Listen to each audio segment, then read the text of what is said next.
Hey, what's up? It's Elvis workshop time. I know you've been patiently waiting and you're all excited. Well, here I am. So I got a super cool release in the mail the other day. And so I want to do a video about it, but I wanted to do a little bit more of an expanded video than just showing just that super cool record. By the way, so this record right here came in the mail. I'll talk more about it in a minute. But when I opened up the mailbox, inside the mailbox was this, the deluxe box set of the Beatles Revolver. So Elvis and the Beatles were locked up in my mailbox all day long together.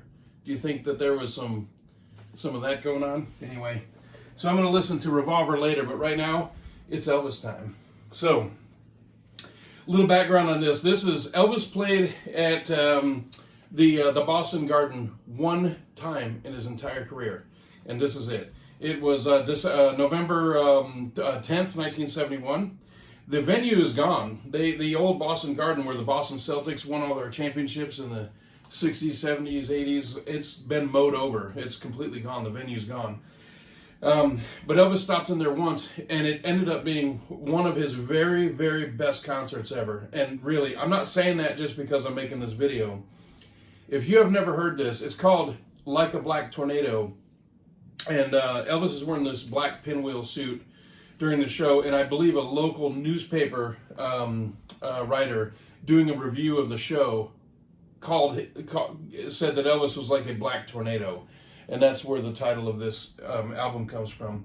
But it's live at Boston Garden 1971. And this has reproduced basically faked stereo sound for this, and people complain about it. Look, all I have to tell you is, if my ears like it, I like it. I don't care. I'm not into auto-tune. I don't like sampling, any of that garbage. But if I put it on a CD and it's mono and stereo, I sometimes can't even tell the difference. I know some of you will laugh at me and say, well, you should, you idiot. Whatever. I just know what my ears like. I'm kind of simple like that, really. I listen to music, and if I like it, I like it, and if I don't, then I just don't. So this computer-generated stereo, to me, sounds on this release, I'm just talking about this release, stunning. So a few months ago, I got the CD release of it, which is right here. And by the way, this is from the Memphis Recording Service label. If you go to memphisrecordingservice.com, you can pick these releases up. I have no affiliation with them. I don't get paid to do any of this. None of that. I just like their product. I love their artwork. People complain and piss and moan about it, whatever. That's your own business. You can do what you want. I'm just telling you what my ears like, and I love this. So Elvis came back to live performing, as you know, in 1969. 1970, made the movie Elvis, That's the Way It Is at the International Hotel in Las Vegas, Nevada, where I'm here at now. And then he went out on the road, 1970. 1971, they hit the touring hard and heavy, and that's what this is. So they performed in Boston in November. And that's actually key, and the reason why, little known fact, and you probably don't care, but I'm going to tell you anyway, the Boston Garden had no temperature control, no air conditioning. So to play in Boston, Massachusetts, a concert in, like, say, June or July or August would be horrible. In November, it'd be great. You'd have the cross breeze, you'd have the wind, the doors opening, the wind, the air coming in from outside would be crisp and cool and keep the building cool. So it was no accident that Elvis played there in November of 1971, as opposed to earlier in the year. So, as it turns out, he only played there one total time, as I mentioned previously, and this is it. So, you can get the CD if you like CDs. This is the vinyl. Now, when I ordered this, it said standard issue black vinyl, fan clubs and collectors something or other clear vinyl. Well, I love the black vinyl look anyway, especially the newer looking vinyl. It's 180 gram. It looks kind of like it's wet, which I love that look. It just looks clean. It just looks beautiful. So I ordered it. Well, this came in the mail. I tried to save the hype sticker, but it ripped. Taking it off the plastic, I couldn't. Anyway, so I want to show you what I got. I'm sure that those of you that are thinking ahead can figure this out. this is how it looks. Look at that. Isn't that a beauty? I got the clear vinyl even though I didn't order it. I ordered the black vinyl just because that's what I ordered. I just that was the that was what was available to me, so that's what I got. So the day before, I just want to show a couple other things while we're here. The day before, Elvis played in Baltimore, Maryland on the 9th, and this is a bootleg CD. It says The Unforgettable Night in Baltimore. I'm going to show you a closer version of this because this is small on the screen. This is actually, unfortunately, a terrible audience recording. So if you see this online, stay away from it. I'm just being honest with you. The show, you can tell by listening to it, was great, but the quality of the sound is terrible. So I have one. Don't get yourself one. Stay away from it. It's no good. This is a great book. I've shown this before in previous videos. This book is kind of hard to find. It is fantastic. If you're looking for anything early 70s of Elvis on tour, especially book-wise, this is a great book to pick up, and it does cover the Boston show. This is a fantastic book. Kieran Davis, Elvis on Tour, November 1971. Grab that if you can. And then a couple more things. I want to show you something. So I got a pre-release copy of this box set over here, and I actually haven't seen anything about it since then. Nothing. And I'm attached to all the different news groups and email chains and all that, and I was expecting to see something on this, and I've seen nothing, but I have one, so I want to show it to you real quick. This is Elvis, the Soundboard Collection and More, 1971. The reason I'm showing this to you is because 1971. It's a box set of 4 concerts. It's here at the International in Las Vegas, where I'm at now, and it is white vinyl. And I'll tell you what, so I listened to all of these, and it is great. It is really great. The sound is great. I was really surprised. There's another CD set coming out pretty soon. I think maybe vinyl too, 1971, and it may even have the same stuff. I'm sure it does have some of it. But man, I don't know where that came from. I got it as a pre-advanced release from somebody, and it is great. One of the 4 concerts is a little mediocre, kind of run-of-the-mill, but the other 3 and the sound. Okay, so last thing, and then we'll get out of here. So I'm going to go away from 1971. I just have a stack here. Real quick, I'm going to run through some of these. So I took a trip to Houston with my buddy Warren recently, and I hit up 3 or 4 record stores while I was there, and wow, did I score. Now there were a few, we ran across some Sun records in person, not in person, in the wild, which was great. It's always fun to find a Sun record in the wild. No Elvis, of course, or that would have led off the video. But we picked up a couple of the stores that we went to, they had some Suns, but they were way, way overpriced. They love their Suns. So the Sun label was an indie label that was very regional. So the Houston area, it would not be surprising at all to find Sun records in Houston, and we were not surprised to find Sun records in Houston. We found a bunch. But I found this stack of 45, so I want to run through a bunch here real quick. So this one I bought solely for the sleeve. This is a great sleeve, and I'll show you a closer view of that right here.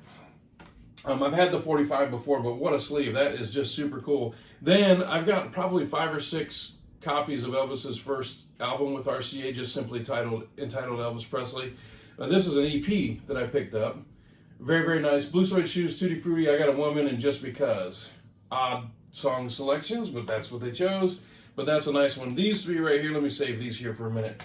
This one, a touch of gold, very cool. This one goes for a decent amount, not a large amount, but it's just cool.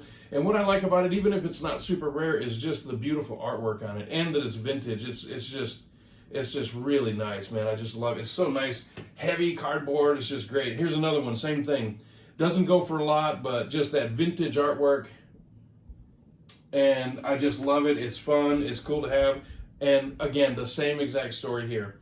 What a picture! What a great shot on that EP. just love it. Here's one I will probably never listen to, but I just bought it because it was in front of me. You buy something when you haven't seen it or you don't see it that often. Perfect for parties, a highlight album. So there's other artists on here. A lot of it I'm not interested in, but Elvis gets the big promotion on the right hand side of the sleeve there. Very, very nice. And again, a vintage piece. You ever watch the show American Pickers? They always say, the time to buy something is when you've never seen it before. That's what this is. So this is Elvis at Madison Square. I'm sorry. Madison Square Garden. I was right. Edit that out. Somebody in my production crew, edit that out. So Elvis does That's Alright, Sweet Caroline, You've Lost That Lovin' Feeling, and Burnin' Love at Madison Square Garden. And I've never seen this before. I actually paid a lot for it, a lot more than I wanted to. Not a ridiculous amount, but more than I wanted to. But I had never seen it before, so that was the time to buy it. Now these are a few, we're almost done. These are a few singles that were released during his lifetime. I like these for one reason.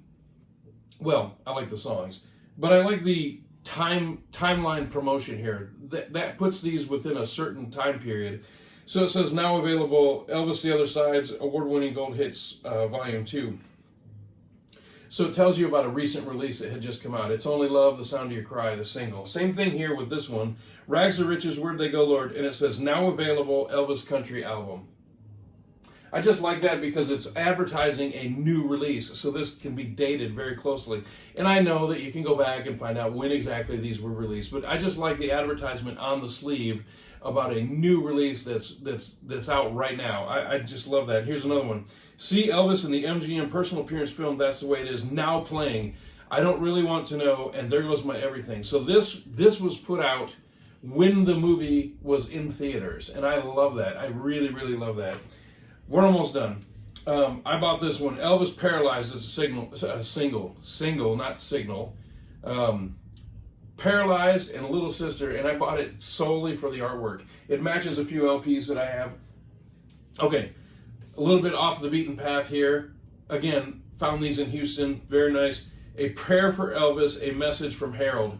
This is Harold Lloyd, who worked the gate, Elvis's family member, who worked the gate, and after Elvis passed away, he had this album out. Everybody was trying to get a piece of the pie, you know how it goes. And look at the record. It has the TCB logo on it. I'll show a closer picture of that also. And so Harold put that out. I've never seen that before. I think I've heard of it, but I've never seen it before. And then lastly, we're going to switch off of Elvis real quick. Carl Perkins, his very first single on the Sun label was called Gone, Gone, Gone. And I recently picked one up. Pretty rough shape. There it is. And then I got, right at the same time, I did not get this at the in Houston, but it was in the mail when I got home, so I just thought I would include it. I got a near perfect copy of Gone, Gone, Gone, which is hard to get. I'll talk about that in a Carl Perkins video that I'm going to do in the future, and then I'm going to end with this. This is super, super cool. I found this 45 in Houston, along with the rest of these. Oh, no, I'm not going to end with this because I've got these right here. I found this along with the other 45s in Houston. I found it before, but in rough shape, and I wasn't happy with the price or the condition, and I found it here, and I wasn't happy with the price, but the condition was key.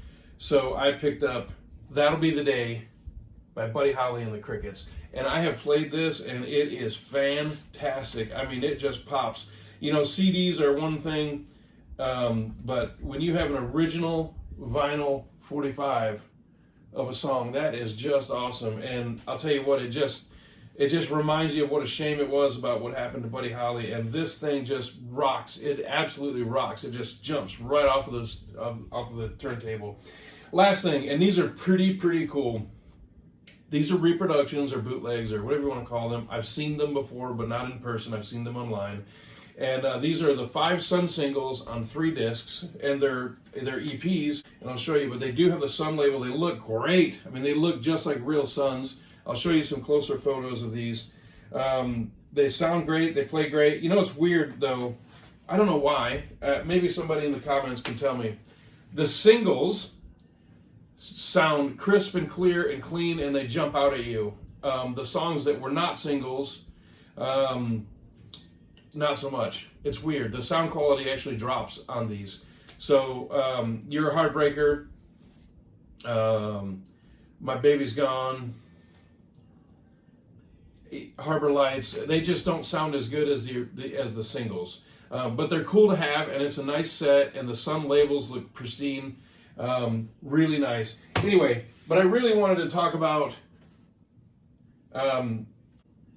Like a Black Diamond. Tornado. I don't have my glasses on, I'm sorry.